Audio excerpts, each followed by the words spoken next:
Nonsia aboha Adom TV anyume mamo adwo ebrason esene ya woda wasanabo so mede di kan e wa fempim no ne aduno na ye kasebo etwato mede ebre wona ensemeba de di mu akotene amampani nana adodankwa akufuado e de atudwa ese oman ni nyina eye na sodi a omode hyehyɛ bi beba na ebehwese ensem bi anipa bi e de atrosam na muwie ma bebre agidie no wamo ebetwa so eno edanchen so asofo no ehwe enwuma ene adansie ensem so yekojo ponkroma wode atudwa saban no wosusuye ya mansim no wamo ebehwe adansie hu nsem ama eno soso no aboa enipa dodo no a na Ghana Shippers Authority wamo emra foforo ya aba na emra se bedwafie agye tumu no na wamo ene ka bia wamo fuo ewo safanim esia atoato adwene ensem no bi eka ho na anwumre medie mu amane nyina ebrew ese no sia brem kasebo edwadie agudia pomden na man hodro so agokansie wo mu bi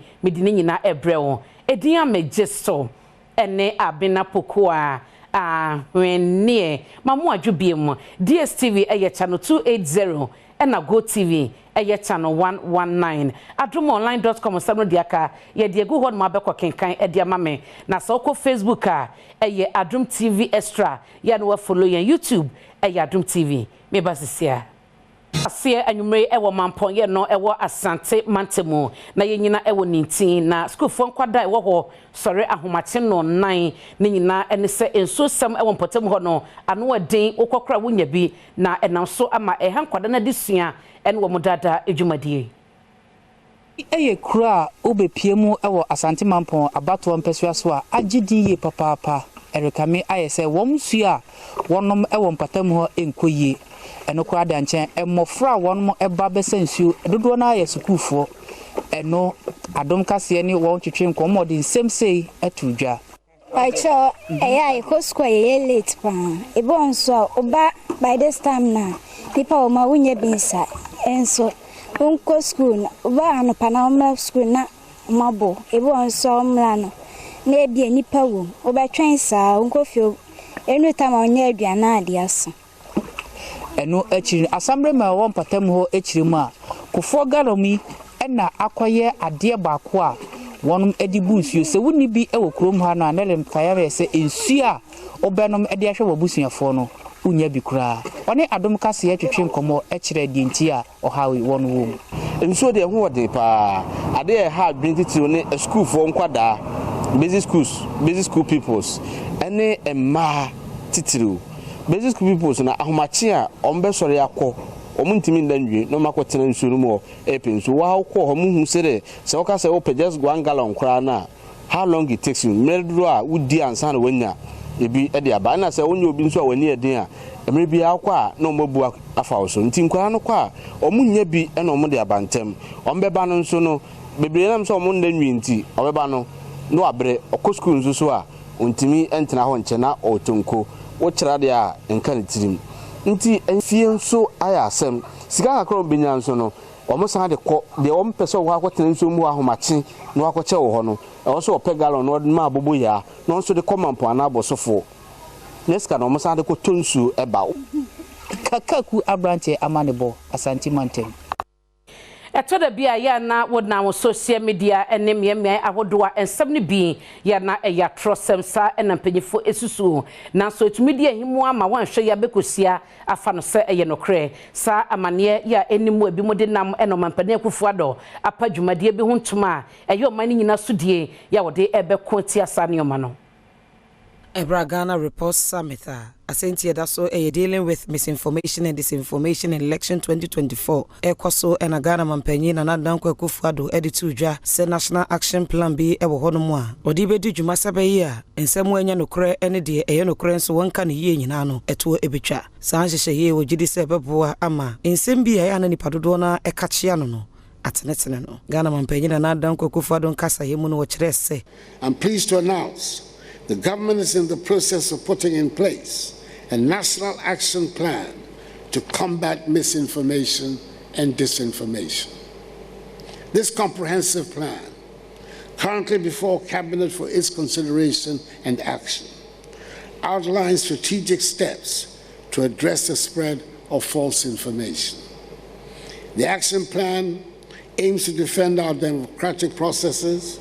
protect the integrity of our elections, and promote an informed and engaged citizenry. Group Chief Executive Awoda the Ghana reporter no Rashida Sani ochire hie ya sesa adwumadie na wode hyehye so sebeyi a ebetimi aboa bra o my Ghana ekwa abato so yi. We have gathered here under the theme that resonates with our ultimate efforts in fighting the common enemy we are still speaking about in the name of disinformation.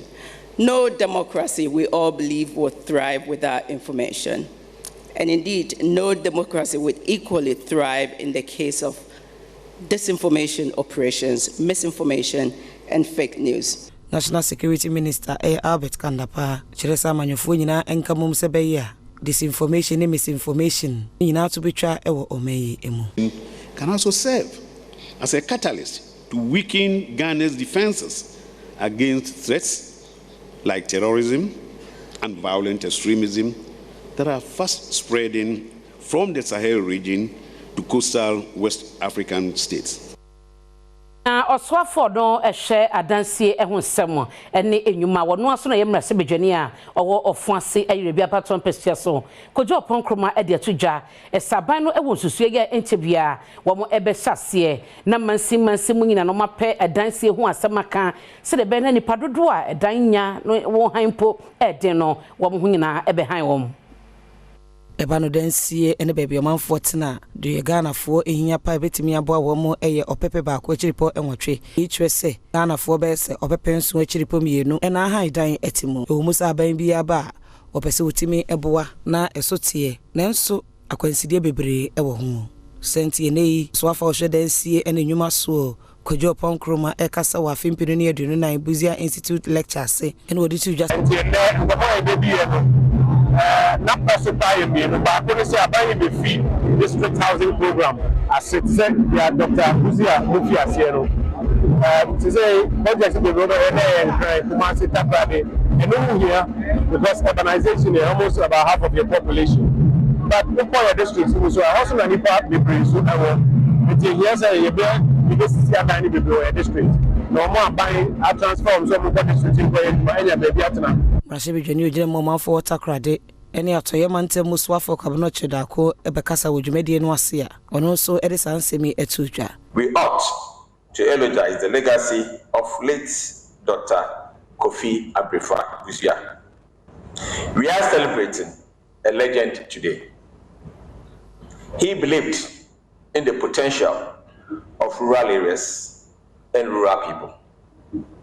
formulated policies and implemented projects and programs aimed at promoting the development of rural communities in Ghana. Vice Chancellor Odata Credit Technical University and Professor John Frank Eshen, HSC. Today's theme, housing the future, innovative approaches to rural development in Ghana, is crucial because it addresses a pressing need at the pivotal moment of our nation's development. The well-being of rural population is integral to the overall progress of the country. Adequate housing is a fundamental human right that directly impacts health, education, and economic stability. Na enwoma bi edi ahimu ewo social media ene omanya fa bi chese omampani Akufo-Addo ne MPP wadwimpo bi a omanager pade omosesabo omobo edi ama wo mo ho se atenfo edi eda so no eye ajapade eno na mampani Akufo-Addo chese sa enwoma na enenam no eninyina so eya trosem ya eni so manfo no enya daje kra edi ma no. 2008, baseless allegations of drug trafficking were spread, along with numerous rumors about my health, intended to cast doubt on my ability to serve as president. President Kufuor was also accused in 2008 of having sold all of Ghana's gold reserves. Again, the 2012 election saw false reports of my alleged arrest in London for drug possession and fabricated quotes designed to stir ethnic tensions. In 2016, it was alleged by sympathizers of the opposition that I had killed my late wife. Today, With a few months to the December 2024 elections, they are at it again. A fabricated document entitled a Japadia is being peddled around by operatives of the opposition as evidence of a grand scheme by my party to annex the state, the assets of the state. These experiences underscore the importance of discerning truth from falsehood and the need for all of us to remain vigilant against the dangers of misinformation and disinformation. As we approach the 2024 general elections, we have to address these challenges head on. Na medeo eko ensemchefo enkabomu koye Ghana Journalist Association womo ewo abasobo dwumadie bi adwuma ensemchefo aye ene wode bo abaso na de etoso aduno enwotwe no womo apa wabedwako ampanyifo nkron na ebetena so na womo ahwe nipa bi ade womadwuma ba ebeje abasobo no. Esanse enchebia Ghana Journalist Association for edi abasobo etoso aduno enwotwe ba hyehyɛ so my Ghana morning no. What a 9-member committee ye babehwe ho dwumadie nyina se wo kyerɛdia sa committee yi ewo na wotwe ensia ye wode bedi won dwumadie nyina akopem se September bosome de toso do no wotwe da no ebedru na dwumadie no wode ahya so Accra International Conference Center abra president Emma Association no abedwumfo ene sentwerefo ekasa no wode to dwa se sesi awards no wode akoto empower awards for peace and good governance aka ho ya ne nyina no wode hyene no monyam na mwa bia wode ma sentwereko ahodo wo my Ghana monti award for Friday, the Baba Kang Afi announced on last year during the awards. Akoto Power Award for Democracy and Good Governance. Na award ye announced say award that ye share yenua susu ye share no nyam Akoto Power lawyer ye nim so you be na sebi oko ema media freedom you be na on di press freedom on total press freedom ase oyemradim nia na the dedication and protection for press freedom no and that will be a no promo to making sure say them try for being a founder in Chuma no yen some training there now so not chai will be some training and na ye ho dadwenda na koma so ye anu ye de hye ne nyam wa manaso wa oto ane nsem ne so a sentwerefo wo kai wo mo masede yesese wo mo eye afi yabato emu na yem fa ye fidie na say yem fa ye platform no ento and propagate a speech any adibia a day seb oyone any wonchwotwe bebo manim e fe so no ye make sure say niema nsema amayokuo ni wo mo franka tufo di tudwa no ye be make sure say ye be hodu omo na menya do no say omo Ghana fo e di be wiane show mo sa omo ye be make sure yen some churefo no ye be hold omo accountable to their words and promises said some of kind on meden on be this mamenyina DJ nkomo iso na mentwam home ba diaka e watire ye beto aso akwa aba meda sese gusoa e kame ho ahaye we election headquarters kokromutie power abato mu amane nyina no ehaya ne de ma ho na ene de kan ya isi ne mo papa wasase na asuapon ahodo mu no wo mo etwetwero asuafo edi no na ukọ ayewaso important one ma ayewaso west wogona abato mpesua no so a penyo no na agina mu ama NDC eye John Dumelo wo chese na ni aso dwumadie no asase ene ewo mpotem ho University of Ghana Legon Hall has say and electoral commission one more paper exercise or more so and the Fuamian no one more DB so has say when you now one more they say limited voter registration or more ye but some may be a chemono one more when ya kunya antro mudino or me fasa akunya yiso no more atro mudin send a bear December 7 about one more so bit menya kunya atro abanibi the sentina don't cast up banana baby PMO University of Ghana one of the 26 public universities commission a year was saying yes, I'm a pap registration be our honum. A brave BP Mohano, you be who said you made the Ecoso Boqua, about 2 party agents were also NDC parliamentary candidate Edema, call a December about to him. I was West Wogon, John Dumolo, but so far process no or could we so far, Kofaba or by register, most of them first time voters. Even so, on your one muna, I mean, when two man registered the last time, so far, I think process near okay. I think that, honestly, I think that is enough because, we will go in for about 2 months or a month and a half in May, June. July. And I was also a transfer, and I was also a issue 3 days account. So I think it's enough for now. Any easy official wa haso di nkomo bisa no say omo ban no say na dwumedi no eko. So far the bibi ekoso boko tinu yenyanhia kwanhia bia na say inchiwade bia tinu yeguso ayeto aso. Share the turnout so far now. Is it okay for you? And because the center way for mainly students in so far yeah, because students no more legon hand the more exams in binum mo so henewi ansana omo ababe register omo nyan register you know in kan nyina mfo ne de bibia ekoso wa hase hye so se enefo amienu a aka no efi ochena kwide ni bedi nsem na chi e other centers ni ahwese na dwumadi no isifa eko me amedi nsem ya chi edema adom kase medi ni selasi amo na jumadia isi asase ene na wodie no ano NDC amanyoko ni MPP nyina chese ne dedi kan de wo mu nyina wo ni aso sedia ekono na Kintampo South abato empesua so ehon so amane boni no pai isi bare sai nyema akoso bibia akoso kama yenyanche atikamboni bia registration no akoso kama bibia nye complain bia em se both parties ni na ya kabuma ya bua amadumadi no akoso na mekoso asere se 3 days ya ye de ya adwumai ye nyina yankoso amwa se na ye hu ne no yankoso antena wa kopum se esase beba awiye na mebo wo hia because nkwana bi numa nya kwa ya ntro budu ene oba Kintampo South me ba EC office ma wo se oba be se 200 omunya chance nya ntro budu ne kadie na me hwehwe ne se nka EC no be ma ye ekwaya me use 2 case ama obi atima atre but and then no omu use only 1 case ama me use officer na kasa or citizen of consult from omu employee for ho ansana omotima my ho kwa but na first one we now well start on them 8 so okay they said what did they now do I ready so to about by asibia first come now mo no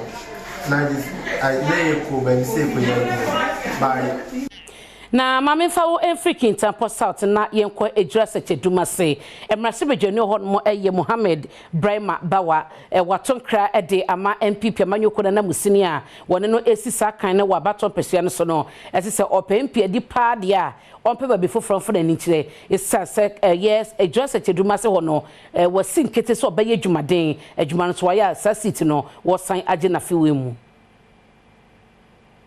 Rasechire dumase emna shebedwani wachire mu se afimpinu ane dumienu emfomsuo bi a endisa amanyoko no eyeye ya ne senti wani nkunim ewa abato ni mu no wonom ehunu ne nyina ne senti wonom ede nhihye bebre egu akwam sebe ya wonye samfomsuo ni biom na afi abato no wonom ede mu nkunim nemo me pese me gina sawo so ka kire ye nua ba gift ndo ma se opa konwa onhwe baabi anya mistake about 2012 ekosi ya ema eye omubenya so etira bakoro ebi si biom da akonwa no ye bebo ho bai se honorable Alhaji Muhammad Bawa Brahma me koma ho biji mu a ne ya peye wi abako we NDC ni na wa be no wa be toaso enye MPP for de biom emra shebedwani eda ne de se empanyinfo a wonom eda NDC amanyoko na no e wa abato mpesua no so ho no mu no sesei nkabo mu aba wonom ntempa ya ne senti wo hunu ne se anyama ne nyina bekenfo ama afimpinu ane aduonu na yabatue wonom edi nkunim. Always since 1992 we've never lost a Jura Cherumasi presidential wise. It was in parliamentary that we lost in 2012, but that was because the conditions that existed in the party in 2012 is non-existent now. It's non-existent now. There's absolute unity in the party. You can see those that contested with me in the parliamentary primaries, they are all here with me. They've all assured me they are showing their support. And for that matter, there's no way that this seat will ever go to MPP. Elikem Kotoku, second deputy national organizer, MNDC Amanyoko no, what they are so Amanyoko echi typhoon nyina animu se wonka won humum na won fe bu ema won ho said de be ya wonom betumi edi nkunim ewa abatu nim.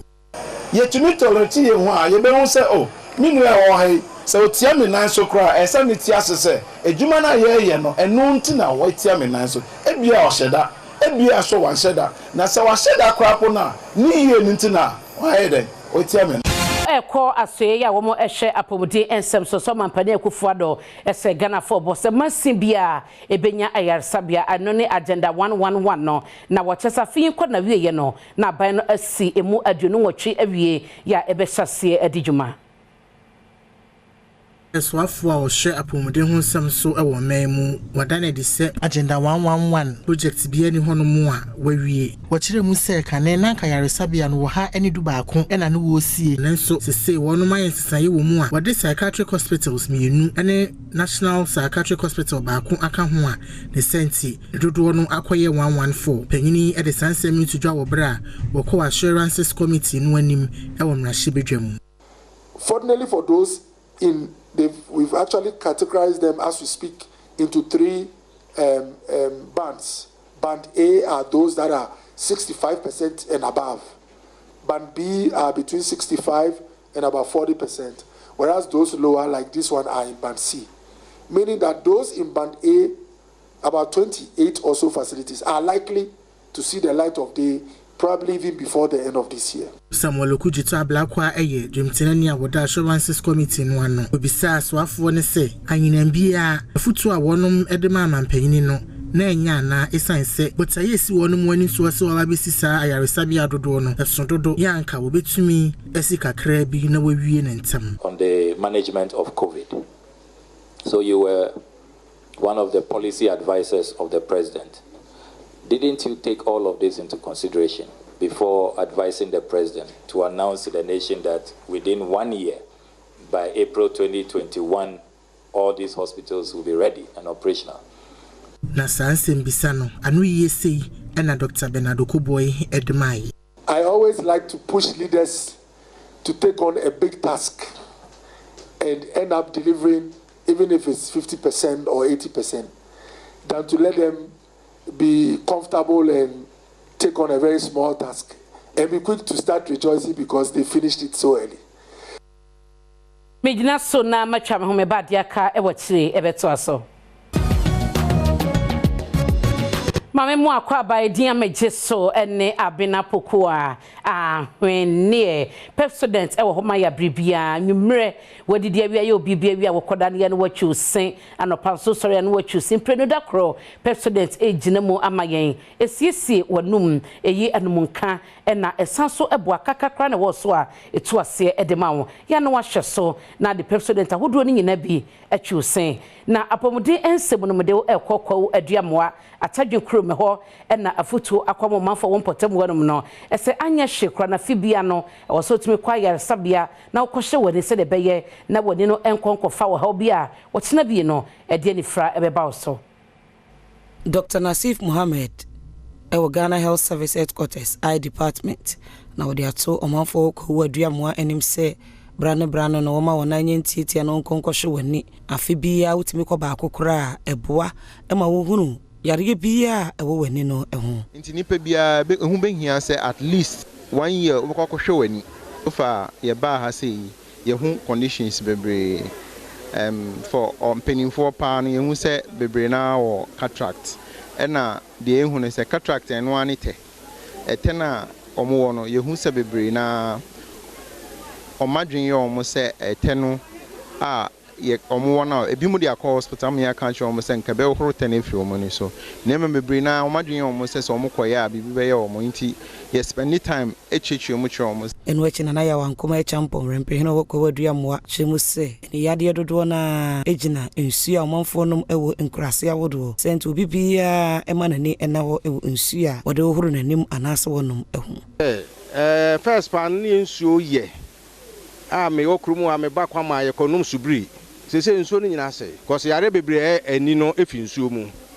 iti ni amesren se ye mpo modern se be preserve ye ni yie amayankonya ohaw unya ohaw no ani ya eya we ya ede na ekan obete unhu no akan wo hwe nipa bebre wani yare eso ni nim so wani yare nti etwentwen so ana koye kese na fa eho ka koye kese nti ye hyase sabri ya na ehu obia ani ne gyina bia ne yehu anamo e betu afa ho daache omanfo bi a onya akonya no ekokofiri wani ene adom kase etwetwe enkomo na ayade pa ne yesese ebe koso saa ebeti aka ne se dana na ase ene da Nyankopon so ase enim se dwumedi a wabedi ebe boa yekuo manfo no pa na mate se we first time obepsan babium ama ya to aso aye what wayade pa wo hwe ni padom yi a egu ha a me ka ho be a me be hwe mani a atumi so waboa omanfo no enye obia na enya ne sa but wa kire odo e de amakro no eni mo manfo Ejadie emu ensem no Ghana Shippers Authority se ne mra aba yomode ebedi dwuma na enam so ama womo ene adwadifo ahodo a ewo sanfa hono no asia atete womo mu emra no na deban se de ebeye dwuma fa ene de woso manfo hwe anim Nhyiamu a Ghana Shippers Authority ene Trade Associations ahodo no eyeye no na ne botaye ene se Ghana Shippers Authority law a wagye atumu no kwan ye befa so aye adwuma siketue wo mu ene ehun hyehye nyina no wode beto adwadifo kua ahodo no anim na sesia de emra no de aba ne se ese Shippers Authority ene omo hwe se ombe approve charge ana se fee bia wo pese woje wo antumi mfa wo pe emfa enye yene AGI Guta ene Chamber of Commerce yene onmu ehia wa ha ewie na ya bobo ho ewo emra no mu onmu so de omo adwen aba ebi a omo ne adwen ensai no ye behwe se ye beye airline no sa nyema omo hu no se ewo act ni mu a ebi a enkoye ma omo no ye be bobo ho ya hyase ye be koso ansana airline beba no na sa ne ma ni nyina no na eye firi ho de toso bio na ebinum se omo nheda ente emra no ho asem ni yi nti free samre koi ye be ye hyehye na emra no ho asem bia ho bia no ye de ato amanfo anim edwedifo kuo ahodo bi te se Association of Ghana Industries, Ghana Union of Traders Association Guta, eni afufuro bi ena na wonum ewo sanhye mu yase. Dr. Joseph Obey, ye oye Guta president kasa ye mu no wachire mu se sa mara abey wonum gidi ye pa se ba beboa na ma wonum dwedie no akonkan. Ye kase wo mu ni tumi eni ahode a wo mo de ehwe djuma yedi no port kankan shipping lines no se pempi no wo mo atimi ebo mutrim e de buo bi o mu pe bia de to yeso tina de bia no de ya hwehwe ne se ye be ye nhihye a anase ye be ye actor na amra bi a e betimi amma o mu tumi sonko o betimi de ejina sa shipping lines yi nhihye a wo mo de ba e ma ye niema no bo ye dense ye yi niema nti act we no ba na abeboa yen e wo sa kwan no so na metwa me home ba godie mu nsemo na eto aso komankra ba kwa waka ensreja edura enwono numere uno sese odevrel Ebusame da sese uguso ehwe Adom TV emra so agodie mu nsemo na nwumre so ya boaboa no kama na mede eno so nkomo eto aso dia ma no na ye be hyase e de free asoye a omna hwe mbabu no ene agodie ensem so panimpa woda no eye honorable Mustafa Yusuf ena wode nkoma akra etudwase omo a nansemu wo obehwe na botema project kese aya yato wo na omo enenam so sebsebe eye games awdo ewo so no mo mfa kwampa so mfanya no wo se dachi bia no wa ensabe so mu no e de asotwe kese pa ena bema Ministry of Youth and Sports your agency your friend National Sports Authority sa National Sports Authority no omo penny bako ena ye in charge of the facility your friend Majid Bawa ono so ti hase or the deputy director general this ochrokrata o person obo use first e so ochrokrata ma National Sports Authority say o person o maybe competition bia o person use na wa chura mom omo ba hwe competition na o person o ye no say sports related and as a youth related activity o be recommendation amaye na ya ma approval nti so because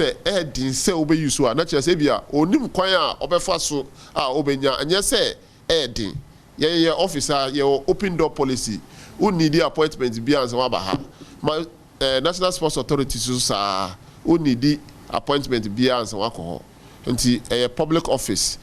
say o hankwa de na say nko be a oba be a ho no say ye wo to me say betimi ayama wa ye be yama because adia ye wo ha say be ye na say nyina be yire ho na sports and a youth afa ntuma pa ye de efra eko anatumpon eti weni nsema oswafo no wode eno so nkomo wode etudwa yensan enwremo ewo mrachebedwam na mrachebedwam ni edema eye Amanfi West eye honorable Eric Afo enende what to the asrem penifo so mommo de ada se unim se FC Stammer test eye boboku awa qualify ekwa kopiemo ewo Africa na wo che se omokwan no penifo hwe no muntwa so kama enye ni ye se be ya ball no ekwo no na se kwan no emuda hopa. This historical glory came with challenges. The chief of it is the nature of the road network linking Samraboy, where the club is located, despite the fact that the club is located within Cocoa Hub, that is the Samraboy Cocoa district, timber zone in Ghana, and other mineral resources, especially gold. So, Speaker, to be specific, from Sekrigopai through Asenkrigwa to Samnaboy Road was not accessible to the participating teams. And between Bodier through Asenkrigwa to Samnaboy Road was even worse to the participating teams. Mr. Speaker, I will therefore plead passionately through you to offer advice to the government to bring back the contractors back on these roads before the next football season starts. Mr. Speaker, I'm even wondering how we can host our African teams in Samraboy if possible. I will therefore use this opportunity to employ all and sundry, especially the immediate stakeholders of the club, which include the management team, the technical team, supporters union, Nananum, the Amanfi West Municipal Assembly, Ghana Football Association. Kanti eno ensema ende opening panel so aka ediama FC Samates ende wachire so mo kwan Samraboy kwan no eso enye kra yenyina so na enkoma aka no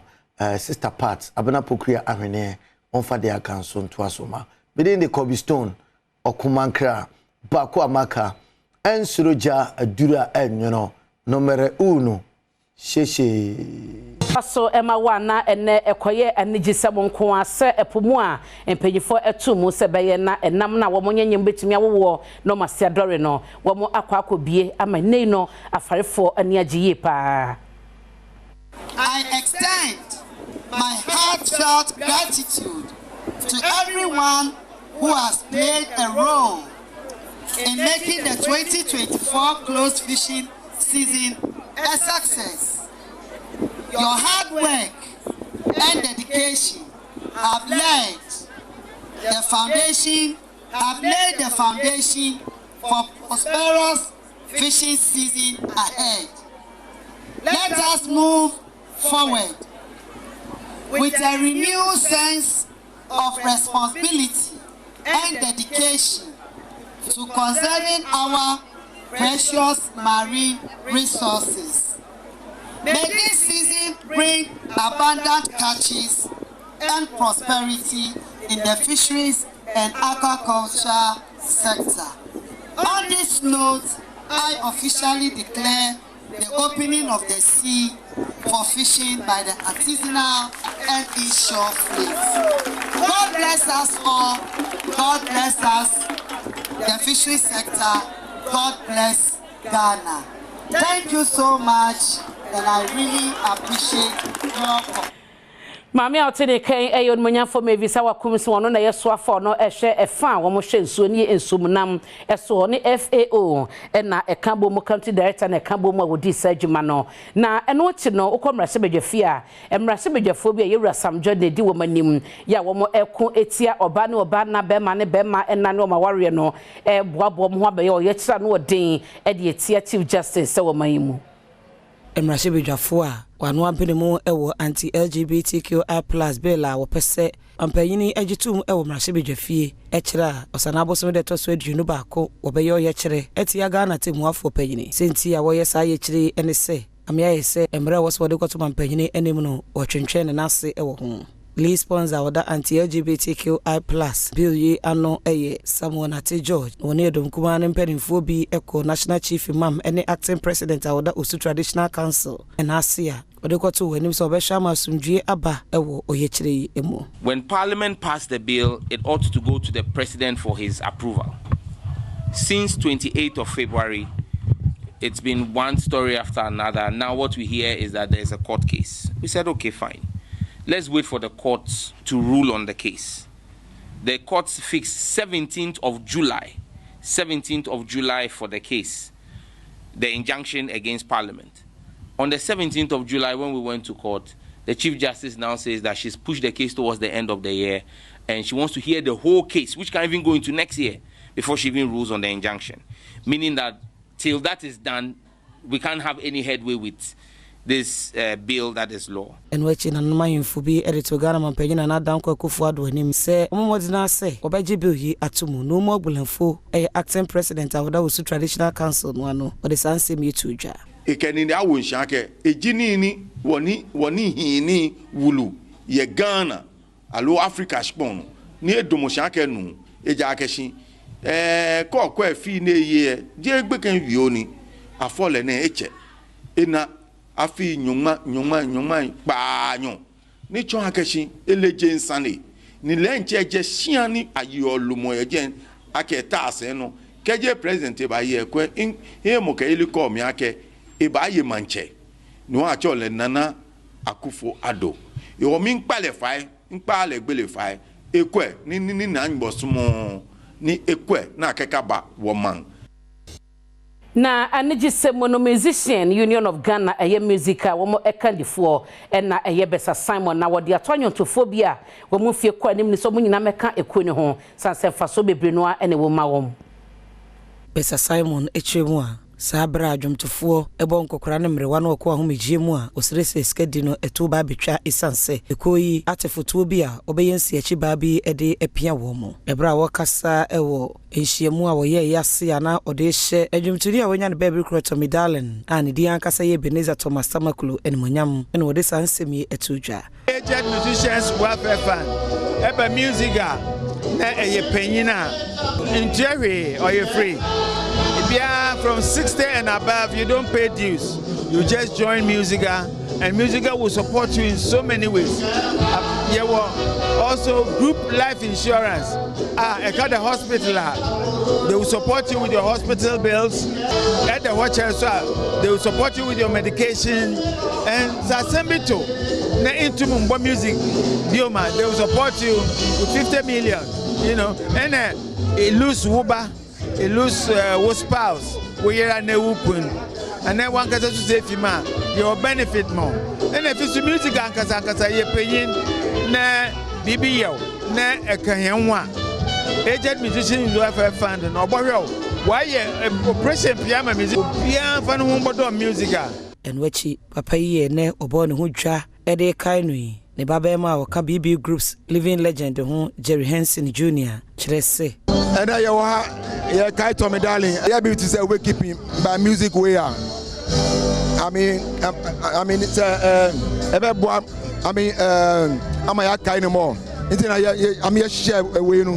Omo bano. Ya make me can say. Mo brem wase. Na say obi anyum ba coupe no for say we drew. That's all but you know Tommy Darling you'll be now already 3 strong bands in Ghana, barbecues, 1, 2 Azuri, and a sweet beans, Coco marketing board, Manu, but Thomas Jayano, on no go to us. But it will be now, or you're down to earth, very modest and very, very humble. I mean, on training, you know, all respect. So I can't say 30 band 7 by 6, no, or guitar. That's what I learned from him. Mejina and Semisuna and you menu sian casaba de by Nina no media see. Edia mejeso, and ne abena pokua, when near president and now the bechu say and you may would did we now koda ya kai ne chusi ansan wada wo so no pastor no chusi president SCC wonum eye no munka wo sia ebubu kaka na tete wo president e ma ahoto ye wona hodo enade bidie wom ene na hodo pino a ne nyina esomo sompa madawa se ama umo ene hwe anwumre makrao